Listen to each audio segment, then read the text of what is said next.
I'm the Secretary General of the Academy, and with me today I have two members of the Nobel Committee for Physics.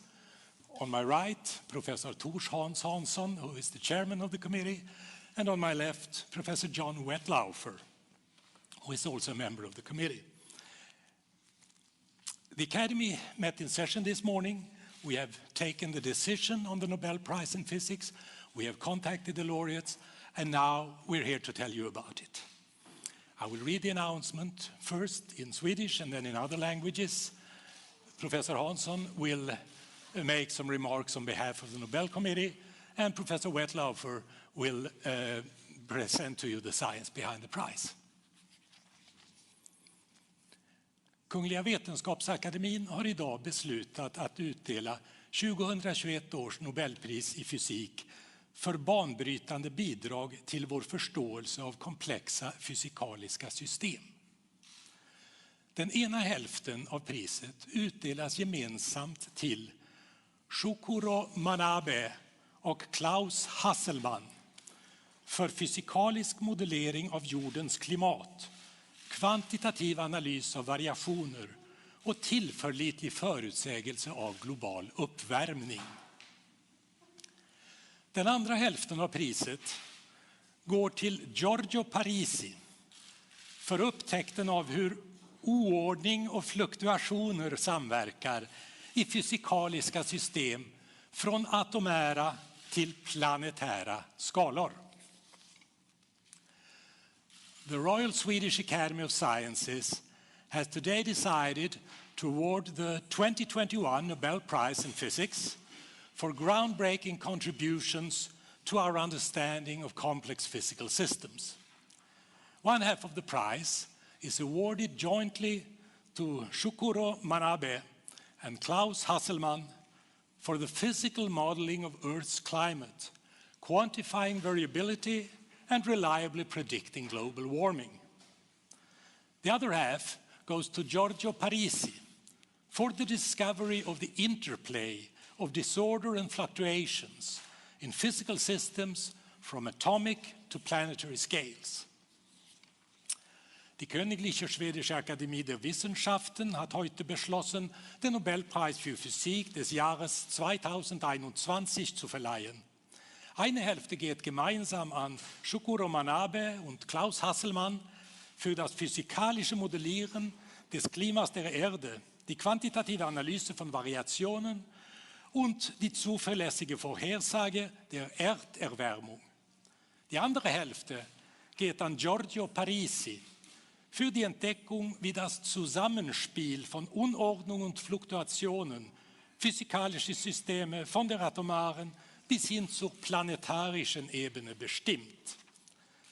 L'Académie royale des sciences de Suède a décidé ce jour d'attribuer le prix Nobel de physique 2021 avec une moitié conjointement à Shokuro Manabe et Klaus Hasselmann pour la modélisation physique du climat de la Terre, l'analyse quantitative des variations et la prédiction fiable du réchauffement climatique.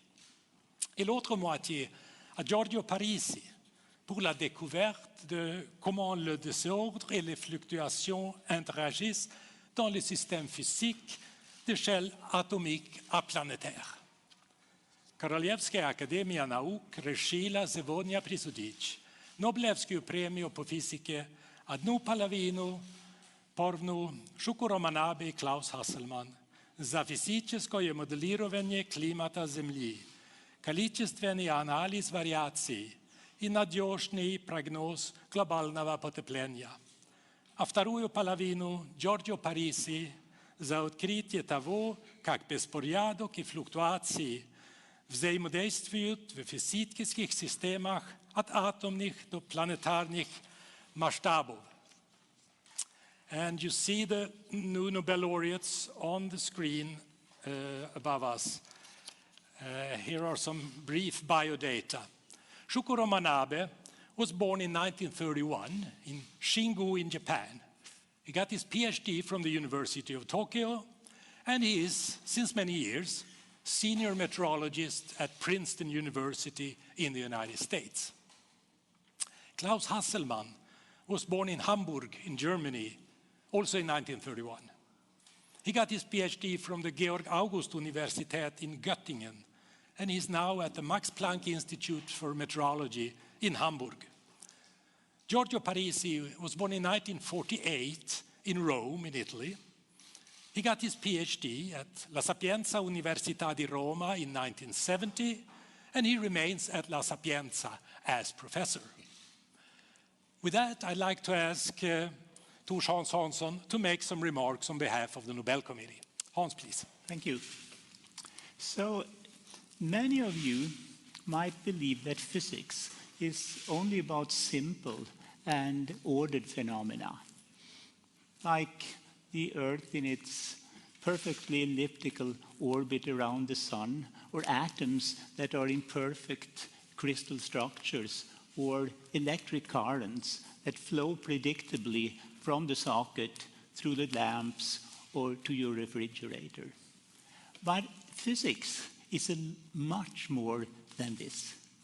One of the basic tasks of physics is to use basic theories of matter to explain complex phenomena and processes. Like how materials like glass are structured, or what is the development of the Earth's climate. These studies require deep intuition for what structures and what progressions are essential, and also mathematical ingenuity in order to develop the models and the theory that describes them. Things at which this year's laureates are true masters. Thank you, Hans. John Wettlaufer, please tell us more about the science behind the prize. The floor is yours. Thank you.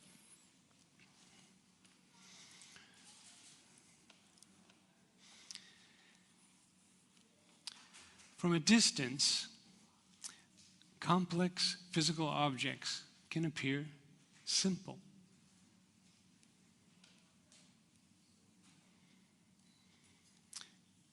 From atoms to planets, taking a closer look always reveals structure.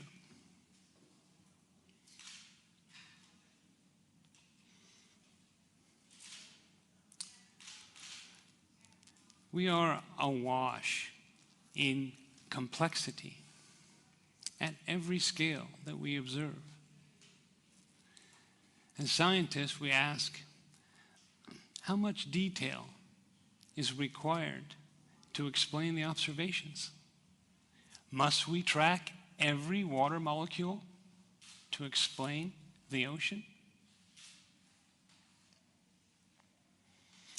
What length scales are important to understand if we are going to see what phenomenon emerge from such a system? One half of this year's prize focuses on the physics of Earth's climate. That's an old topic in physical sciences. It began in 1824 with Fourier. Fourier recognized that the atmosphere of Earth is ostensibly transparent to the visible radiation from the sun. And yet the Earth converts that visible radiation into what he called dark heat, the dark energy of Fourier's time. He surmised that this must interact somehow with the atmosphere to keep Earth warm.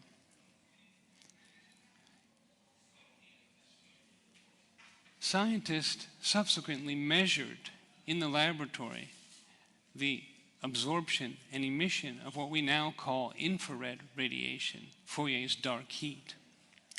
And it was to take 70 years before Svante Arrhenius took these observations and these measurements and combined them in the first mathematical model of climate. And he predicted that if the concentration of greenhouse gases in the atmosphere increased so too with the temperature of the Earth.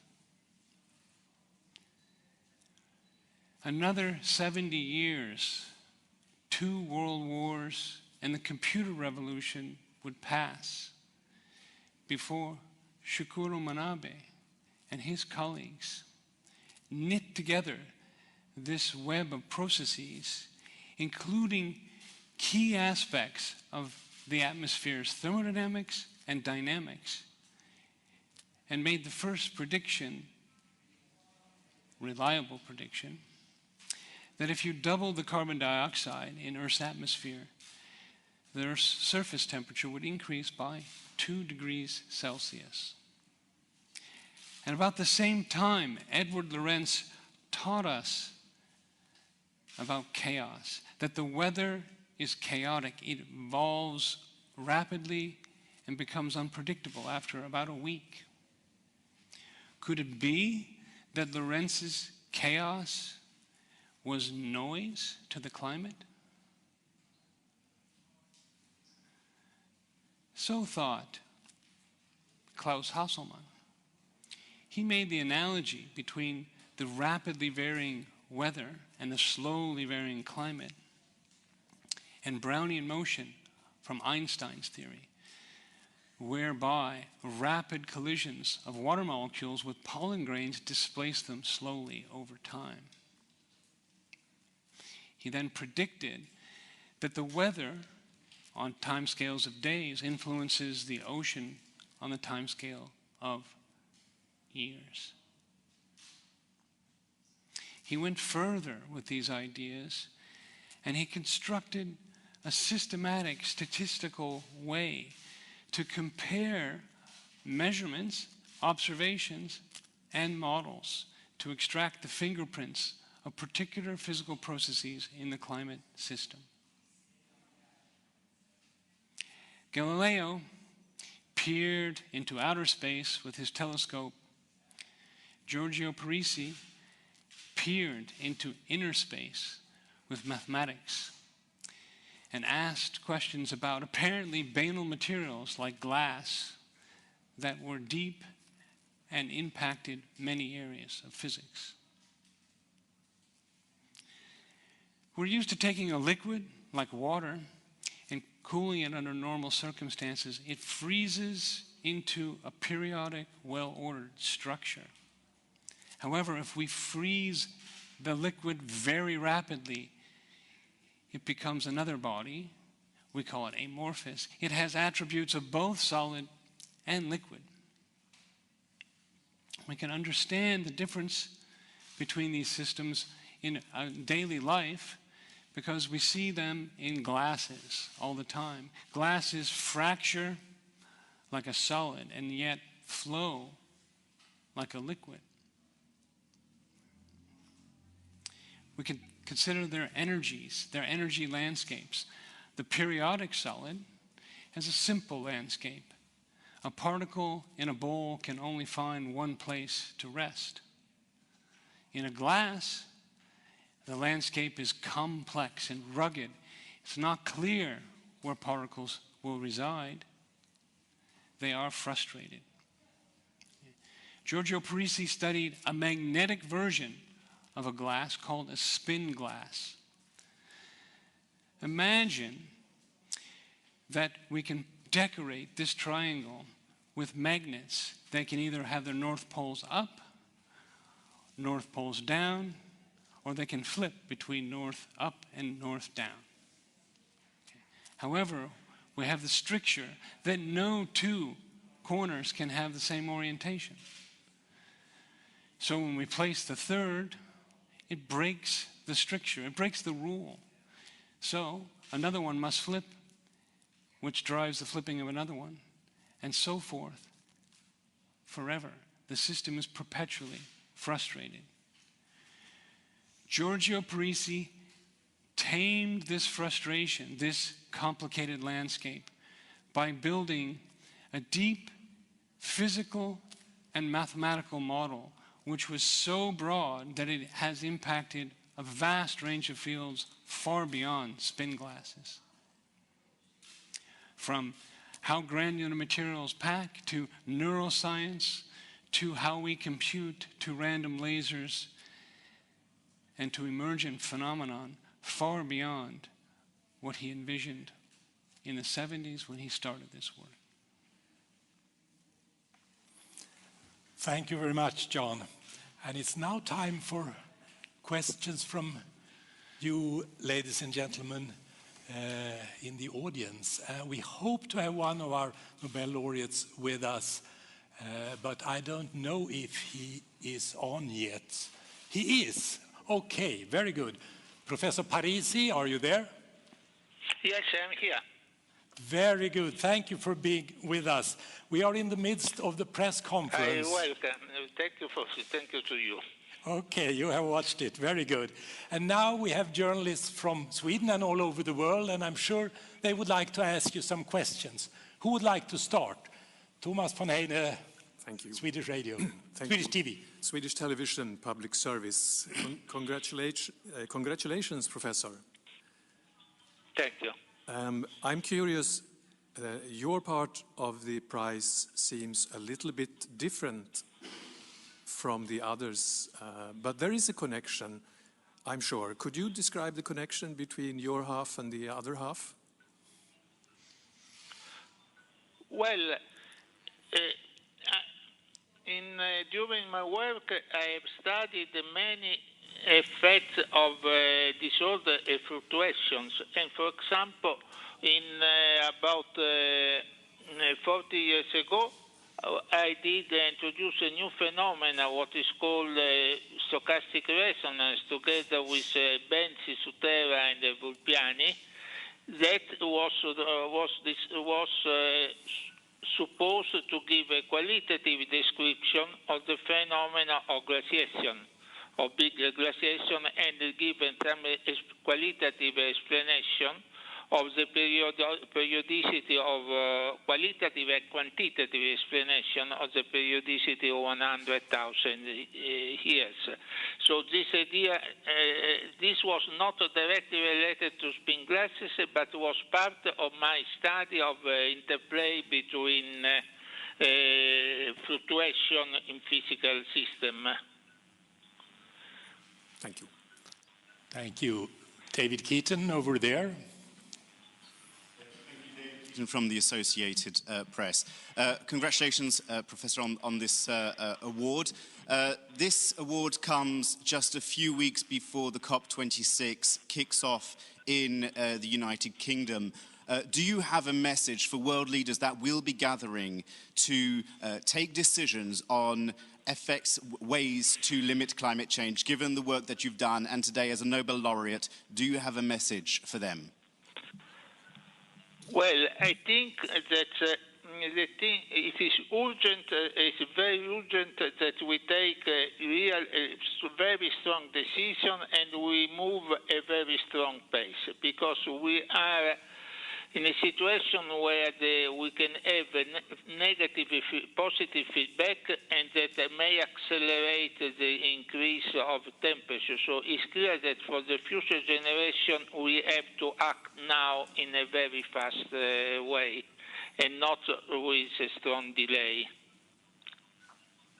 Thank you. We have to act now. That was the message from Professor Parisi. More questions? Yes, sir. Yes, gentleman over there. Yes, Daniel Ingmo, Express, and congratulations, Mr. Parisi. I would like to ask you, thank you, if you were expecting this award and how you reacted when you got the news. Well, I was very happy. I mean, in some sense, I was not really expecting, but I knew that I have some chance, and so I kept the telephone near me. But I was expecting that phone call, was not expecting the phone call so early, but I was really very happy. I mean, I was not expecting, but I knew that there was some non-negligible possibility. Right. Any more questions? Yes, Maria Gunther. Yes, this is Maria Gunther from Dagens Nyheter. Congratulations to your prize. You have been working in many different fields in physics. What are you working on now? Well, I'm working on, for the present moment, I work to understand better the physics of glasses. There are many questions that are not really understood. And also I'm doing some part of the time I'm following the pandemics of COVID. I try to understand more precisely which is the situation, which is the correlation between different events and so on, because you see once that one has events, this data, big data, it is very important to follow with different techniques, with different viewpoints. Yes, are there more questions? David Keaton has one more question, and then don't be shy, the rest of you. You have your chance now. David Keaton. Thank you. David Keaton again from Associated Press. 2021 saw a great number of extreme weather events, from storms, floodings to heat waves. In your opinion, Professor, how important is it to truly understand weather patterns, and how can this understanding help prevent further catastrophes? Look, there are many, many things that we do understand by weather, and also with the fact of the contribution of the other two, Sukuru, Manabe, Klaus Assmann. So this is very important. It's clear that there are still some details that we have to understand, because we have to understand the role of ocean and so on. But what is quite clear that the effect of climate changing is that more energy is emitted in the atmosphere, and if you have more energy in the atmosphere, the chance of extreme event is going to increase very strongly. Thank you. Are there any more questions to Professor Parisi? Yes, one more question, please, lady over there. Anneli Megner-Arn, TV4, congratulations on the prize. Thank you. Yes, I wonder, when you find these spin glasses and how they fluctuate, is it a little bit like artificial intelligence? I mean, there are so many different ways in which they can form, so I wonder if you can shed some light on that, how you sort of get into the clue of this. Well, the point is that glasses, a system like glasses, are very familiar in nature, and also complex objects that we normally see, but we don't recognize as complex. So one has to make, from one side, some kind of general theory, and some specialize this theory to the particular object that you want to study. Great. There we got some light through the spin glass. One more question. Yes, from Lundagård, students' newspaper in Lund University. Please. Yes, thank you so much, and congratulations on the prize. As a student magazine, we're wondering, how will you celebrate this prize? How do I celebrate? Well, I really had not the time to think about, because also with COVID restriction, we cannot have a very big celebration, but I think that I should do something, but I'm not really decided. Well, Professor Parisi, when you can travel again, I'm sure the students in Lund will throw a great party for you. Yes, we will. Oh, yes, I believe so. Thank you. We're glad to have you. Any more questions to Professor Parisi? If not, thank you very much, Professor Parisi, for being with us at the press conference, and congratulations again to your Nobel Prize. Okay, thank you so much. Goodbye. Bye-bye. And now, are there any questions to the panel? Please, Ali. Do you want me to ask in Swedish or English? We can continue in English. Okay. As been said, these are quite different prizes. What is the link between them? Hans? So it is a divided prize. We should say that first. It is two pieces to this prize. But there is also, as you saw, it was an overreaching, description of the prize, which indicates that although these are two parts, two different prizes, it's divided into two, it's not one prize.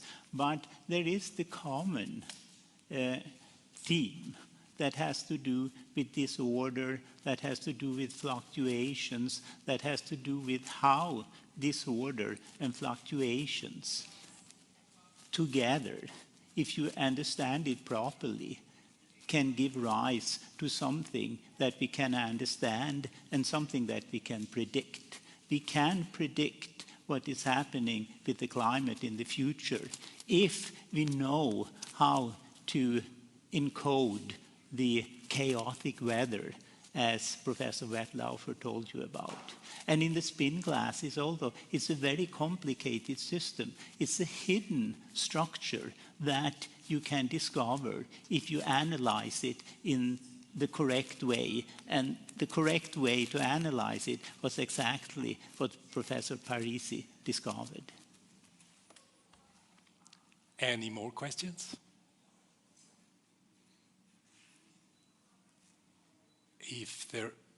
Yes, Lunda går again. Thank you. So with this prize, are the committee hoping to send a message to world leaders about the gravity of the climate crisis? Well, the world leader that hasn't gotten the message yet, I'm not sure that they will get it because we are saying it. But it's a physics prize. And what we are saying is that the modeling of climate is solidly based in physical theory and well-known physics. Yeah, you could say that the notion of global warming is resting on solid science. That's a message. John, do you want to add? I'll just emphasize that we have recognized here, I think, as you may have seen in the presentation, the real core of how climate has been understood and modeled from sort of its inception. And so our message is that we believe in physics, and that we're recognizing that emergent phenomena sometimes require you to look at all the individual complicated physical mechanisms and knit them together to make a prediction. And back to the question here, the overarching theme really does wed these two approaches. Giorgio Parisi's work looks at the underlying disorder and fluctuations and predicts emergent behavior. And the link between his work and Shukuro Manabe's work is the recognition by Klaus Hasselmann that fluctuations are key for predictability. And so we do not understand predictability unless we understand variability. And that's a key here. Thank you so much. Thank you. More questions? If there are no more questions to the panel, we close this part of the press conference, and now there will be opportunities for interviews with experts for those of you who have requested such. Thank you very much for your interest, and perhaps we'll meet again tomorrow. Thanks.